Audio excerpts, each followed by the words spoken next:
नमस्कार ओडिशा मु आपणक प्रियर जितुन आमे तो ओडिशा रे बहुत तीर्थस्थली आउ मंदिर बुलीथिबा किंतु चलंतु आमे आज यूपी बुलीबा।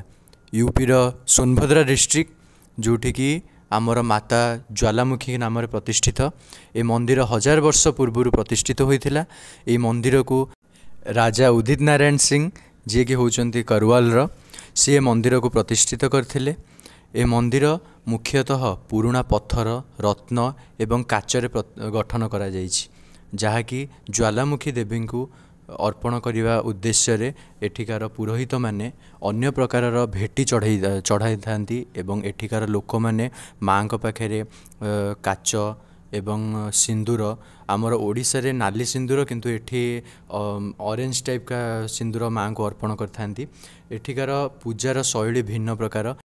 आपण माने निश्चय आसंतु एठिकार मंदिर को बुलंतु एवं एठी यूपी रे केवल ज्वालामुखी मंदिर नहीं आहुरी भी बहुत प्रकार मंदिर अच्छी। आ विशेषतः आमर ज्वालामुखी मंदिर कोणार्क ओडिशार कोणार्क मंदिर जमती एठी ज्वालामुखी मंदिर से भाया।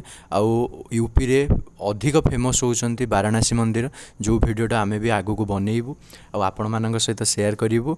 आमर एटा प्रथम वीडियो आमको साहाय्य करंतु आमे भी आपण माने केमिति ओडिसा रो एठिक आसी पहुँचीबे केते पैसा आपनका खर्च लागिवो सबुठार लो बजेट गोटे मिडिल क्लास फैमिली ता फैमिली को केमती आनिक बुलेई परिवो सबुठार कम बजेट रे तार भी आमे बजेट प्लानिंग करि परिवु। आपण मानक पाखरे आ गोटे वीडियो करी निश्चय पहुँचेबू। धन्यवाद।